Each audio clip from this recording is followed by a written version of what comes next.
जी बहू। सुमित्रा जी का बेटा था अमित और बहू का नाम था अमृता।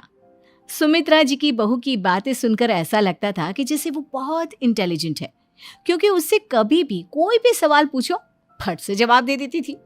अरे भाई, उसके जवाब से तो गूगल भी पीछे रह जाता था।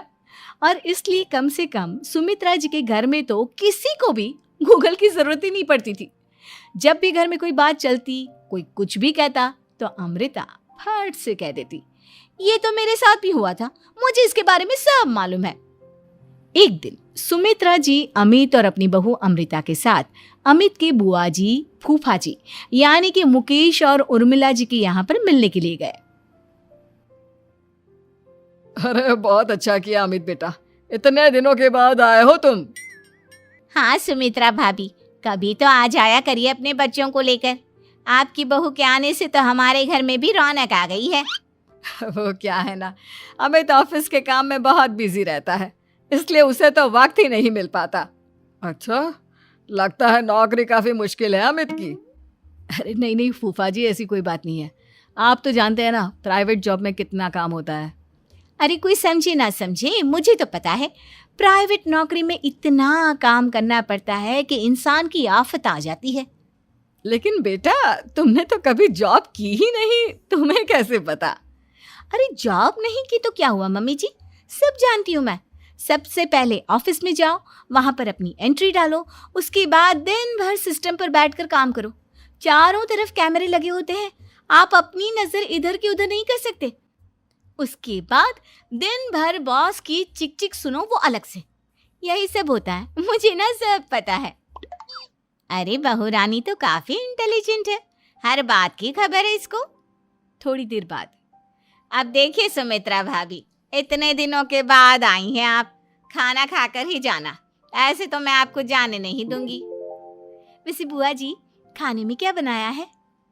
वो क्या है ना बेटा, आज तुम्हारी बुआ जी की तबीयत थोड़ी ठीक नहीं थी, इसलिए हमने सोचा कि जब तुम लोग यहाँ आ जाओगे तो बाहर से खाना मंगवा लेंगे और साथ में बैठकर खाएंगे। लेकिन बस प्रॉब्लम इतनी सी है कि मुझे बाहर से खाना ऑर्डर करना नहीं आता। सोचा जब अमित आएगा तो उसी को बोल दूंगी। अरे मुझे आता है ना, मैं कर देती हूँ ऑर्डर। बताइए क्या क्या मंगाना है आपको? इटालियन, कॉन्टिनेंटल, इंडियन, पंजाबी, सब पता है मुझे। क्या बात है बहू, क्या घर में भी खाना रोज बाहर से ऑर्डर करती हो? अरे नहीं नहीं नहीं बुआ जी, ऐसी कोई बात नहीं है, बस मुझे ना सब पता है। कोई बात नहीं अमृता, मैं अपने फोन से ऑर्डर कर देता हूँ। अरे क्या बात है, आजकल ऑनलाइन डिलीवरी पर कोई ऑफर नहीं चल रहा है, वरना काफी पैसे बच जाते। कैसी बात करते हैं अमित, मैं कह रही हूँ ना मुझे सब पता है। मुझे एक बहुत अच्छा ऑनलाइन डिलीवरी वाला मालूम है, जहाँ पर 50% ऑफ मिल जाएगा। और आज तो वैसे भी फ्राइडे है ना, फ्राइडे को तो उस पर 50-70% ऑफर मिलता ही मिलता है। अरे क्या बात है, इसके बारे में तो मुझे पता ही नहीं था। अरे बेटा, जिस चीज के बारे में किसी को पता नहीं होता, हमारी बहू को पता होता है। एक काम कर, तू उसी को ऑर्डर करने दे। क्या बात है अमृता बेटा, तुम तो बहुत इंटेलिजेंट हो, सब कुछ जानती हो। कुछ दिनों के बाद सुमित्रा जी की कुछ सहेलियां उनसे मिलने के लिए आती हैं। अरे सुमित्रा बहन कैसी हो, बहू कैसी है तुम्हारी? अरे पूछिए मत, बहुत इंटेलिजेंट है मेरी बहू, सब कुछ जानती है। क्या बात है, बहू के आने के बाद तो औरतें दुखी हो जाती है, लेकिन तुम तो बहुत खुश लग रही हो। वो क्या है ना, मेरी बहू है ही इतनी अच्छी। अरे तो बुलाओ ना, हमारे साथ बैठेगी, बातें करेंगी तो हमें भी अच्छा लगेगा। सुमित्रा जी अमृता को बाहर बुलाती हैं और उसके बाद सब लोग बातें करने लगते हैं। क्या बताऊं, कुछ दिनों से घुटनों में इतना दर्द हो रहा है कि चला भी नहीं जाता। अब बुढ़ापे में तो ये सब चलता ही रहता है, क्या कर सकते हैं। आंटी जी, आप योगा करिए, योगा और साथ में ना काले तिल खाया करिए, आपके घुटनों का दर्द भाग जाएगा। लेकिन तुमको ये सब कैसे पता बेटा? अरे मेरे भी घुटनों में दर्द होने लगा था, मैंने योगा किया और काले तिल के साथ गुड़ मिलाकर उनके लड्डू बनाकर खाए, एकदम ठीक हो गए हैं मेरे पैर।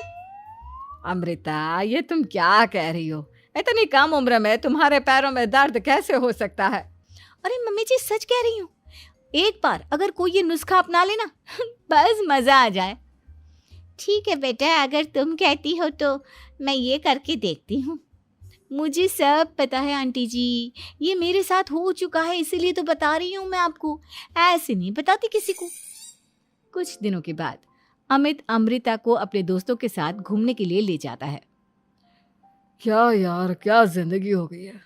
सारा दिन ऑफिस का काम करते रहो, अपनी हेल्थ पर तो ध्यान ही नहीं दे सकते। अरे क्यों नहीं दे सकते अपनी हेल्थ पर ध्यान? सब दे सकते हैं, इंसान चाहे तो कुछ भी कर सकता है। क्या बात है भाभी, आप इतनी श्योरिटी के साथ कैसे कह सकती हैं?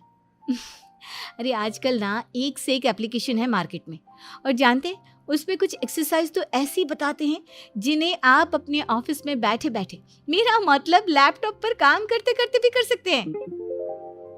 अमृता, ऐसी एक्सरसाइज के बारे में तो मुझे भी नहीं पता था, तुम्हें कैसे मालूम? अरे मुझे सब पता है, हर चीज की खबर रखती हूँ मैं, जानते हैं ना आप। लेकिन ऐसी कौन सी एप्लीकेशन है और ऐसी कौन सी एक्सरसाइज है भाभी?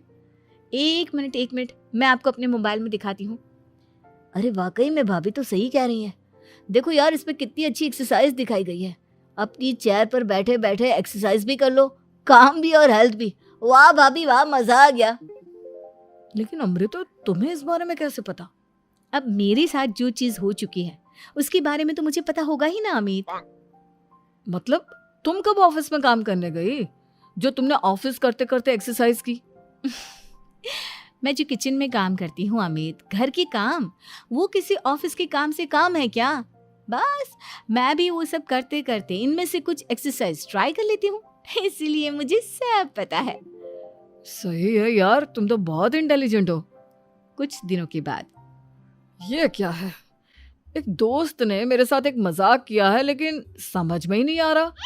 अरे बेटा, तो अमृता से पूछ लेना, उसके पास कोई ना कोई जवाब जरूर होगा। ठीक कहती है मम्मी जी, मैं सब जानती हूँ। लेकिन अमृता, ये थोड़ा मुश्किल है, सोच लो। मेरे लिए कुछ भी मुश्किल नहीं, दुनिया की कोई भी पहेली हो मैं चुटकी में सॉल्व कर लेती हूँ। अच्छा ठीक है, देखो मेरे दोस्त ने मुझे एक खाली पेपर दिया है और कहा है कि इस पर उसने मेरे लिए कुछ मैसेज लिखा है। अब एक बात बताओ यार, खाली पेपर पर, आई मीन जिस पर कुछ भी नहीं लिखा हुआ, उसे मैं कैसे पढ़कर बताऊं? अरे बस इतनी सी बात, इसे तो मैं चुटकियों में सॉल्व कर दूंगी अमित। लेकिन कैसे बहू? इस पेपर पर तो वाकई में कुछ नहीं लिखा हुआ, एकदम खाली पेपर है, कैसे, क्या पढ़ोगी तुम? अमित, एक छोटा सा काम करो, जल्दी से एक मोमबत्ती लेकर आओ। अरे बहू, पेपर में आग लगाने का इरादा है क्या? नहीं मम्मी जी, इस पेपर पर अमित के दोस्त का लिखा हुआ मैसेज पढ़ने का इरादा है। अमित कैंडल लेकर आता है। अब ना बस इस पेपर को धीरे धीरे कैंडल के ऊपर घुमाते रहो, देखना 2 ही मिनट में मैसेज आपकी आंखों के सामने होगा। अच्छा ठीक है, मैं ऐसा करके देखता हूँ। 2 मिनट के बाद, अरे वाकई में इस पर तो अक्षर बनने लगे, लेकिन ये हुआ कैसे? और अमृता, तुम्हें कैसे पता? बहुत सिंपल है मम्मी जी, अमित के दोस्त ने नींबू के रस से मैसेज लिखकर उसे सुखा दिया। आप अगर मैसेज पढ़ना हो ना तो पेपर को आग के सामने ले जाओ और लेटर्स अपने आप उभर कर आ जाते हैं। वाह बहू, लेकिन तुम ये सब कैसे जानती हो? अरे मम्मी जी, जब मैं छोटी थी ना तो अपनी सहेलियों के साथ ऐसे ही गेम खेला करती थी। ये तो मेरे साथ कितनी बार हो चुका है, मुझे सब पता है। थैंक यू यार अमृता, तुम्हारी वजह से हमें कुछ भी सोचने की जरूरत ही नहीं पड़ती, तुम सब कुछ बता देती हो। कुछ दिनों के बाद सुमित्रा जी को अमृता के प्रेग्नेंट होने की खुशखबरी मिलती है और सुमित्रा जी अमृता को डॉक्टर के यहाँ लेकर जाती है। देखिए सुमित्रा जी, आपकी बहू की तबीयत बिल्कुल ठीक है, किसी भी तरह की चिंता करने की कोई ज़रूरत नहीं है। लेकिन हाँ, उनको आयरन वाली डाइट खाने की बहुत ज़रूरत है। ठीक है डॉक्टर साहब, आप बता दीजिए मैं अपनी बहू को क्या क्या खिलाऊं ताकि उसकी तबीयत ठीक रहे और आने वाले बच्चे की भी। अरे मम्मी जी, इसमें डॉक्टर से पूछने की क्या ज़रूरत है? किशमिश है, अनार है, पालक है, ये सब खाना चाहिए, आयरन का लेवल बिल्कुल बराबर रहता है। अरे वाह, आपकी बहू तो सब कुछ पहले से ही जानती है। ये तो बहुत अच्छी बात है। देखो, आयरन के साथ तुम्हें कैल्शियम भी खाना होगा। जानती हूँ मैं, अगर आयरन की खाली सप्लीमेंट लेते हैं और कैल्शियम नहीं लेते तो बॉडी उसे अच्छे से एब्जॉर्ब नहीं कर पाती। सब पता है मुझे। बहू ये भी मालूम है? हाँ मम्मी जी, आप तो जानती है ना, मुझे सब पता है। आपकी बहू की बातें सुनकर अच्छा लग रहा है। मुझे ऐसी बहुत कम लड़कियां मिलती हैं जिन्हें इतनी नॉलेज होती है, सारे सवालों के जवाब देती है। और हमारे इंडिया में तो वैसे भी हालात बहुत खराब है। बिल्कुल ठीक कह रहे हैं आप डॉक्टर साहब, लेकिन मैं उन लड़कियों की तरह नहीं हूँ। बहुत ख्याल रखती हूँ मैं हर चीज़ का। और जानती हैं आप, हमारे घर में तो किसी को किसी चीज़ के बारे में गूगल करने की ज़रूरत ही नहीं पड़ती। बिल्कुल ठीक कह रही है अमृता। अरे कुछ भी पूछ लो, इसे सब पता होता है। अरे वाह, तुम तो बड़ी कमाल की लड़की हो। चलो, ये तो बहुत अच्छी बात है, लेकिन फिर भी डॉक्टर की सलाह पर पूरा ध्यान देना चाहिए। वैसे क्या चाहिए तुम्हें, बेटा या बेटी? अरे डॉक्टर साहब, कुछ भी हो जाए, बस बच्चा अच्छे से हो जाना चाहिए। मुझे तो दोनों में से किसी से कोई भी परेशानी नहीं। और सुमित्रा जी, आप? डॉक्टर मैडम, मुझे तो लड़के और लड़की में कभी भेद करने की आदत ही नहीं है। पोता या पोती, मेरे लिए तो दोनों एक बराबर है। सुनकर अच्छा लगा। वैसे आप जानती हैं, हमारे यहाँ पर तो लोगों को बड़ी बेचैनी रहती है ये जानने की कि पेट में लड़का है या लड़की, लेकिन विदेशों में ऐसा नहीं होता। हाँ, वहाँ पर तो सब कुछ पहले से ही बता देते हैं ना। ये भी कोई बात हुई भला? लेकिन तुम्हें कैसे पता कि वहां पर सब कुछ पहले ही बता देते हैं? अच्छा हाँ, तुम तो सब कुछ पहले से ही जानती हो ना। तुम्हारे साथ तो सब कुछ पहले से ही हो चुका होता है। नहीं मम्मी जी, ये तो मेरे साथ पहली बार हो रहा है, इसलिए मैं ये डायलॉग नहीं बोल सकती। अमृता की बात सुनकर सुमित्रा और डॉक्टर दोनों हंसने लगते हैं।